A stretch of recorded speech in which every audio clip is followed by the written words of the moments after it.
Good afternoon, everyone. Hope you all had a great weekend. I want to start by addressing the devastation from the tragic flash floods in Texas.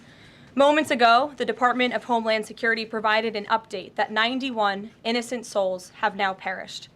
Everyone here at the White House, including the President of the United States, is praying for the victims' families and friends during this unimaginable time. President Trump swiftly signed a major disaster declaration for Kerr County, Texas, to ensure our heroic first responders have every resource they need in the relief and recovery efforts. Secretary of Homeland Security Kristi Noem traveled to Texas over the weekend, and the entire Trump administration is working hand in glove with state and local officials to provide every assistance available. The situation on the ground remains dangerous, and there could be additional public safety threats with potential incoming heavy rain. So we encourage everyone in the area to remain vigilant, listen to all warnings, and respond accordingly. Unfortunately, in the wake of this once-in-a-generation natural disaster, we have seen many falsehoods pushed by Democrats such as Senator Chuck Schumer and some members of the media. Blaming President Trump for these floods is a depraved lie, and it serves no purpose during this time of national mourning. Here are the facts. In the lead up to this tragic natural disaster, the National Weather Service did its job. Despite unprecedented rainfall, the National Weather Service executed timely and precise forecasts and warnings. On July 3rd, the National Weather Service office in Austin, San Antonio, Texas, conducted forecast briefings for emergency management in the morning and issued a flood watch in the early afternoon. Flash flood warnings were also issued on the night of July 3rd and in the early morning of July 4th, giving preliminary lead times of more than 3 hours before flash flooding conditions occurred. And the National Weather Service office in New Braunfels, which delivers forecasts for Austin, San Antonio, and the surrounding areas, had extra staff on duty during the storms, despite claims of the contrary. So to any person who has deliberately lied about these facts surrounding this catastrophic event, you should be deeply ashamed. At this time, the administration's focus will be on giving the victims and their communities the support they deserve during these recovery efforts in this tragic time. May God bless the great people of Texas, especially the parents who have lost their children. President Trump loves you. We are praying for you, and he will be traveling to see you later this week. Moving along to some further scheduling announcements. Tonight, President Trump will host the Prime Minister of Israel, Benjamin Netanyahu, for dinner, where they will discuss the positive developments taking place in the Middle East region. Tomorrow, the President will host his 6th cabinet meeting of his 2nd term. Many of you will be invited to cover that. And on Wednesday, the President will host leaders from 5 African nations for lunch in the state dining room. In other news, after the historic signing on the South Lawn of the White House on the 4th of July, President Trump's One Big Beautiful Bill is now the law of the land. Republicans in Congress met the once-in-a-generation moment and codified the Make America Great Again agenda into law. After this monumental achievement, no other president in modern history has worked harder and faster to fulfill their campaign promises than Donald Trump. The One Big Beautiful Bill will get the United States of America firing again on all cylinders. It's safe to say that over the past few weeks, the president has delivered on many, many wins. For the 4th month in a row, jobs numbers beat market expectations with nearly 150,000 good jobs created in the month of June. The American economy has now added nearly 700,000 jobs since January 2025, with American-born workers accounting for all job gains. President Trump drove illegal border crossings to another historic low in the month of June, and Border Patrol once again released 0 illegal aliens into our country. The Supreme Court stopped activist judges from imposing nationwide injunctions and cleared the way for President Trump to carry out his popular and common sense agenda. The University of Pennsylvania agreed to all of the Trump administration's demands and will now keep men out of women's sports. President Trump secured his trade deal with Vietnam, giving the United States total access to their markets. Because of President Trump's unleashing American energy dominance, gas prices are at 4-year lows. And when adjusted for inflation, gas prices are near the lowest levels we've seen in the last 20 years. NATO members agreed to raise defense spending to 5% of GDP, a foreign policy feat long thought impossible until President Trump made it happen. The Operation Midnight Hammer obliterated Iran's nuclear capabilities, taking out this imminent national security threat not just to the United States, but to the entire world. The president secured a ceasefire between Israel and Iran, ending the 12-day war. The president brokered a historic peace agreement between Rwanda and the Democratic Republic of Congo. Pakistan nominated President Trump for the Nobel Peace Prize in recognition of his decisive diplomatic intervention to prevent a nuclear war between India and Pakistan. Blue-collar wage growth has seen its largest increase in nearly 60 years, and President Trump has defeated Joe Biden's inflation crisis with core inflation at the lowest level since March of 2021. And just about all of that has happened in the last 3 weeks, and I know you all know it because you've been very busy here covering it along with us. So with that, I will take your questions today as we kick off another very busy week here at the White House. We'll lead with our new media seat, Brian Glenn, who is, of course, very present in this briefing room. He's put in a lot of hours covering this president, so we're glad you finally have a seat today. Brian, go ahead. It feels great to sit down. Thank you very much. You're welcome. I want to go back to the hurricane. You said that President Trump is scheduled to go to Texas later this week. Can you speculate on what day and what he has plans? Sure. The White House is currently arranging those travel plans. We hope that it will be later this week, likely on Friday, but of course we want to do it at the most appropriate time on the ground for state and local officials. We don't want to interrupt the recovery efforts, but we're planning tentatively for a Friday trip, and when that becomes final, we'll let all of you know, as we always do. And you gave a little bit of reaction earlier, but the National Weather Service, the union, actually publicly stated they had an adequate staff on hand to forecast and predict the storm. You shared your thoughts earlier on how the way the left has really weaponized this to blame the deaths in Texas on Trump. Want to comment on that again? Yeah, I just do think those comments are depraved and despicable, especially when so many Americans are mourning the loss of their children. The National Weather Service, as I said, did its job. Many experts, many meteorologists have said that. Many of you in the media, in all fairness, have said that as well. Unfortunately, not all. And many Democrat elected officials are trying to turn this into a political game, and it is not. This is a national tragedy, and the administration is treating it as such. We know the National Weather Service provided early and consistent warnings. They gave out timely flash flood alerts. There were record-breaking lead times in the lead up to this catastrophe. There is ongoing flood monitoring, and these offices were well staffed. In fact, one of the offices was actually overstaffed. They had more people than they need. So any claim to the contrary is completely false, and it's just sad that people are pushing these lies. Can I just get one more? Sure. Kind of a little bit of breaking news. The Department of Homeland Security is moving to end the TPS status on Honduran and Nicaraguan migrants. Yes. Any plans to adding additional countries that you could be targeting? Just a reaction. Sure. Well, I won't get ahead of the Department of Homeland Security on additional countries, but as you pointed out, they did end temporary protective status for Nicaraguans and Hondurans in this country because TPS, temporary protective status, is temporary by definition. It is not meant to be a permanent path to residency or citizenship here in the United States of America. It was originally granted to Nicaraguans following a natural disaster in 1999.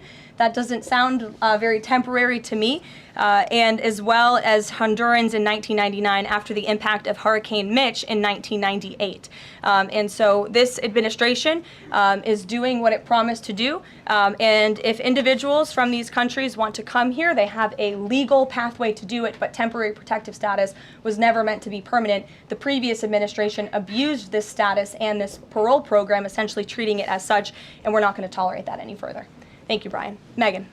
Secretary Bessent said yesterday that countries will boomerang back to the April 2nd tariff level starting August 1st.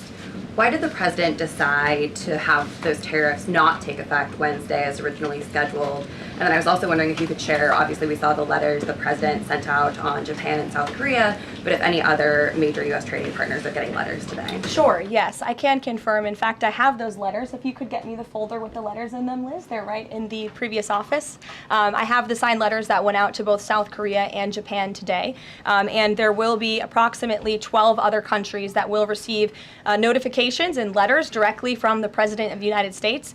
And weeks ago, I stood at this podium and I told told all of you that the president was going to create tailor-made trade plans for each and every country on this planet, and that's what this administration continues to be focused on. The president will also sign an executive order today delaying the July 9th deadline to August 1st, so the reciprocal tariff rate or these new rates that will be provided in this correspondence to these foreign leaders will be going out the door within the next month, or deals will be made, and those countries continue to negotiate with the United States. We've seen a lot of positive developments in the right direction, but the administration, the president, and his trade team want to cut the best deals for the American people and the American worker. That's what they're focused on. And in the effort of transparency, these letters will continue to be posted to Truth Social, so you can enjoy them yourself. Go ahead. Thanks, Caroline. Just about the visit of Prime Minister Netanyahu today, I was just wondering why that is not open to the press. Previous visits by him, we've had Oval Office press conferences. Does that reflect somehow the kind of sensitivity of this particular visit? No, they're having a private dinner. There's many important matters that are obviously ongoing in the region, as you know. The utmost priority for the president right now in the Middle East is to end the war in Gaza and to return all of the hostages. Also, as you know, there was a ceasefire proposal that Israel supports that was sent to Hamas, and we hope that they will agree to this proposal. We want to see all of the hostages released. That's on the top of the president's mind, so that will be discussed, as well as the many other positive developments we've seen in the Middle East. I want to go back to the trade deals. As you see, we have these beautiful letters that the president has signed. This one is to the President of the Republic of Korea, original signature on that, and these will be mailed. And then here we also have another letter to the Prime Minister of Japan as well. Both countries will be receiving a 25% tariff rate effective on August 1st. Go ahead. Thank you so much. You said it, and the President said it many times, you want to see an end to the war in Gaza.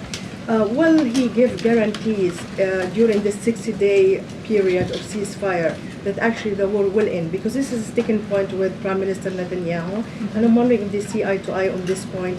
And how do you see the next day? What the next day in Gaza will look like? Look, right now the president is focused on today and to get the Hamas to agree to this ceasefire. I don't want to comment on the details of the arrangement out of respect for these negotiations, but a agreeable and appropriate ceasefire proposal has been sent to Hamas. And I can also tell you Special Envoy Witkoff intends to travel to Doha later this week, where he will continue to engage in these discussions. And the Qataris and the Egyptians have been incredibly helpful partners in mediating these negotiations and discussions to bring peace to this region and end this conflict once and for all. Kristen. Two questions. Thank you, Caroline. Sure. The first question is President Trump reconsidering his plan to phase out FEMA, given what officials have said is their critical role on the ground now in Texas? Look, the president wants to ensure American citizens always have what they need during times of need. Whether that assistance comes from states or the federal government, that's a policy discussion that will continue. And the president has always said he wants states to do as much as they can, if not more. And in the case of Texas, the state and local officials are doing a tremendous job. And I know the president, Secretary Noem, and the federal government are very proud to be working with them. And the president has promised to give Texas the assistance that they need during this tragic time. Just one follow-up on cuts overall.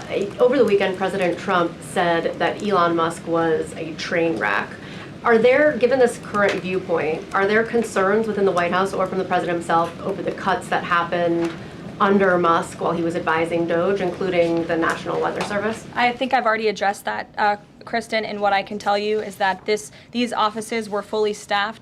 The San Angelo office was fully staffed with 12 forecast meteorologists. There were no vacancies.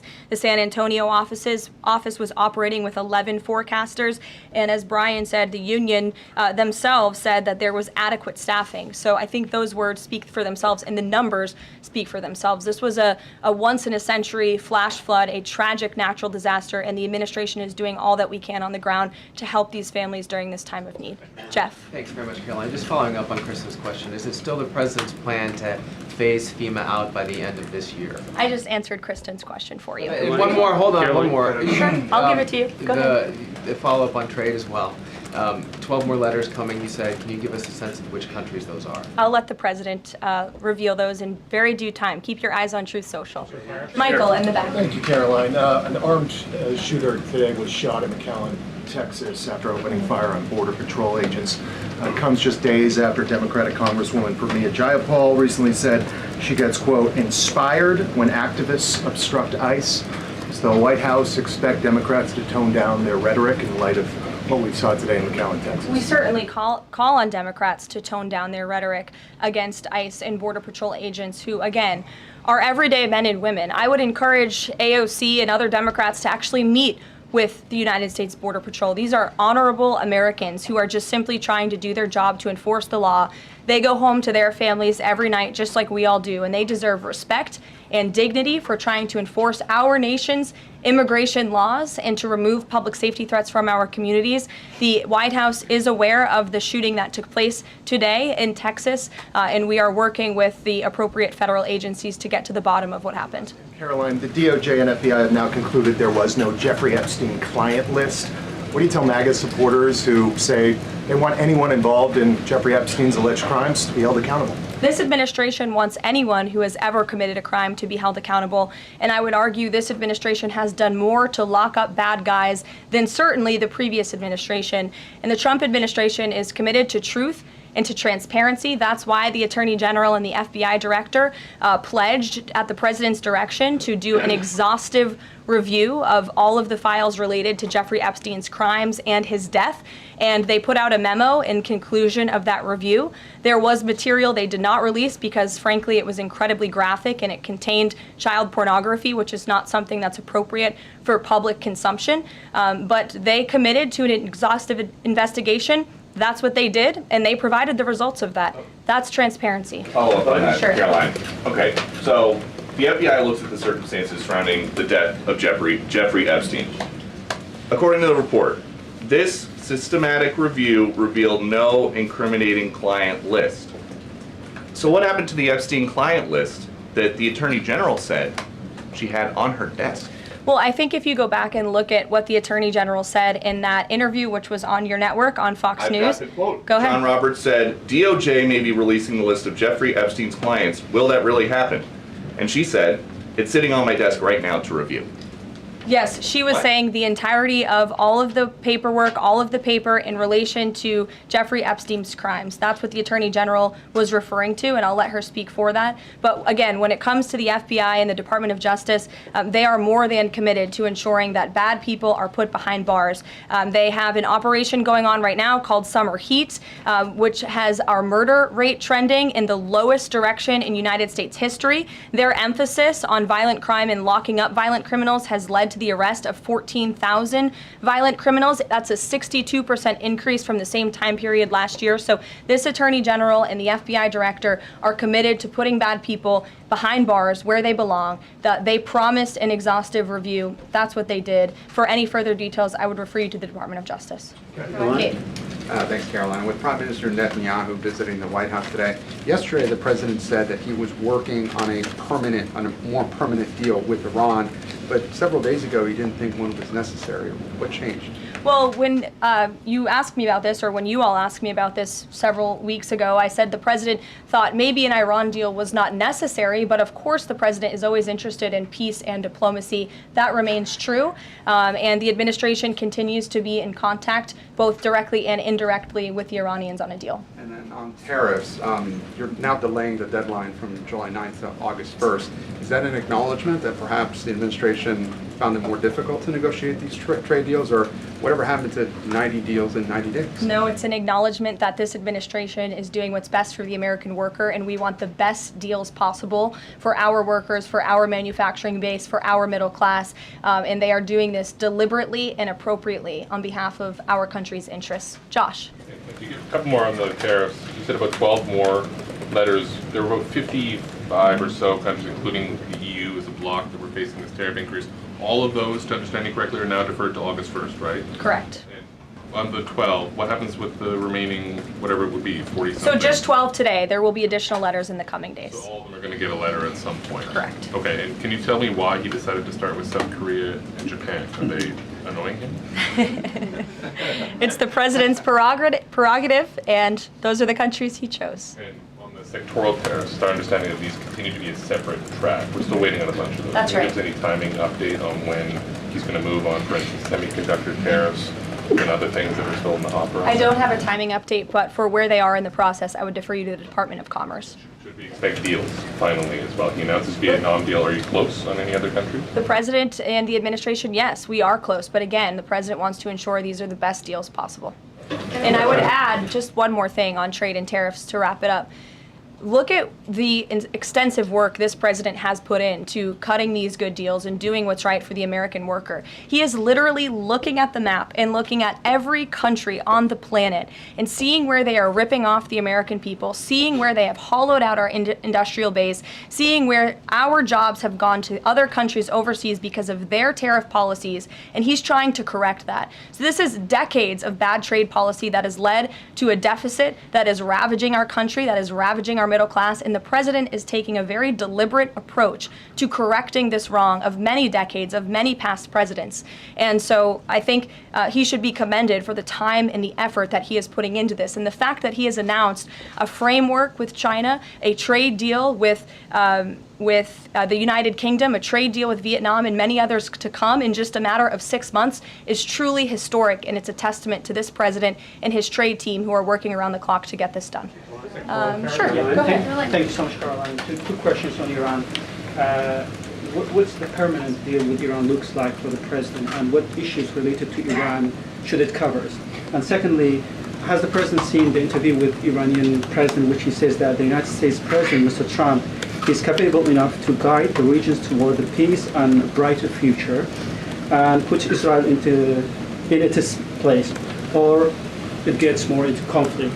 Has the president seen these comments, and what's his reaction to these comments? I'm not sure if he's seen those comments, but certainly I think it's true that the president is the right man for the job to move the direction, this region into the direction of peace and stability for the future. That's what he and his national security team are working on every day, and we've already seen historic achievements in that direction. Follow-up? Go ahead. In the back. Kelly, go ahead. Okay, great, thank Sure. you. And then in front of you. Okay, a couple questions for you. First, Y'all need name tag signs. First question on the flooding in Texas. I know there has been some concern about the timing of the alerts, knowing that they did go out, but the warnings coming out in the wee hours, so while many people were likely sleeping. Can you share just details what you know about why those warnings were sent while people were likely sleeping, and then what the administration is doing to ensure that these alerts come out sooner?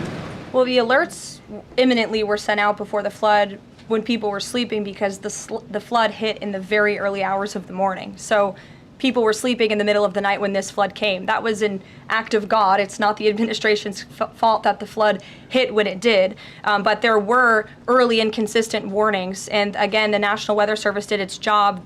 On July 2nd, there were initial notices of potential weather and flooding risks were issued. On July 3rd, escalating warnings throughout the day with a flood watch issued at 1:18 p.m.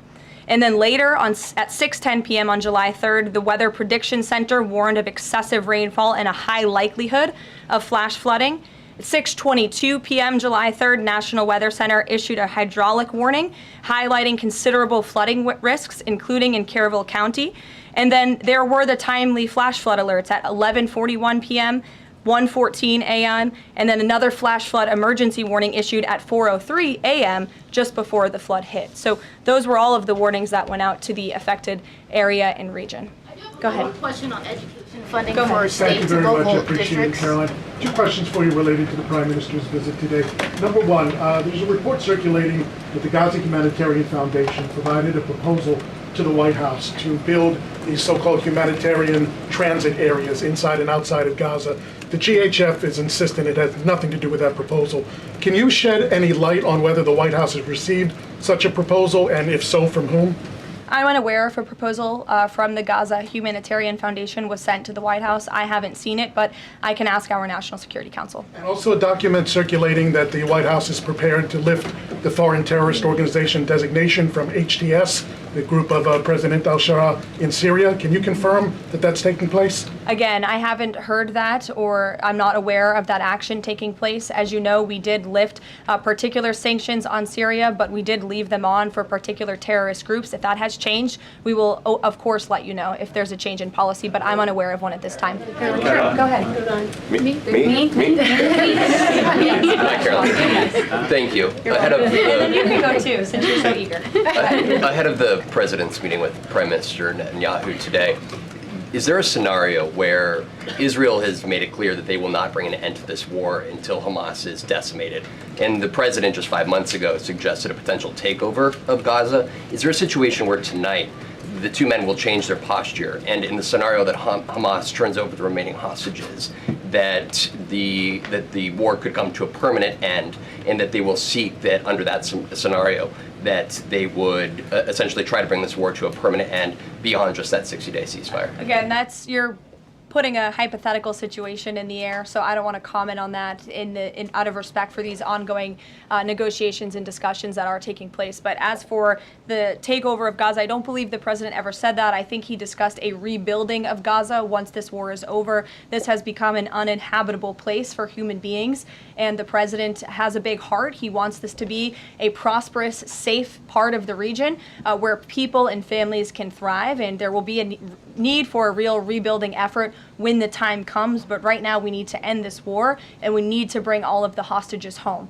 The president is adamant about that. The war tonight? Look, again, I will let the president speak for himself later if he decides to comment on the details of the agreement, but out of respect for the discussions, I won't do that from the podium. Go ahead. So Congressman Lawler and Gottheimer have introduced a bill in Congress, the Bunker Buster Act, that would allow the United States to sell B-2 bombers and bunker buster bombs to Israel.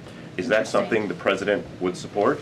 Well, I don't know if the president's aware of the Bunker Buster Act, but I will ask him and see what his opinion on that is. I'm not sure. Right, thank you. Caroline. Thank you, Caroline. Building off of the question earlier about the shooter in Texas who targeted ICE, Axios reported today, I believe, that Democrat lawmakers were saying their constituents are calling on them to be more violent when they go to ICE facilities, including, I believe, they want them to shed blood, and that they said that Democrat lawmakers should be willing to get shot themselves. Can you respond to that, and do you have concerns that any of these lawmakers might act on the wishes of their constituents? It's hard to believe anyone with morals in this country or decency would say such a thing. Obviously, the White House condemns that rhetoric, and we condemn violence of any kind. This administration is simply trying to enforce our laws, and we must be a nation of law and order. You cannot simply waltz across our border and live here illegally and expect to stay. We are going to enforce our nation's laws, and the men and women who are doing that are doing so in a respectful way. They are doing so within the confines of the law, and they are just trying to do their jobs. And we condemn any violence or any calls for violence of any kind against any American. Go ahead. Thank you, Caroline. I wanted to ask you if... I was not calling on you, but you can go ahead. It's fine.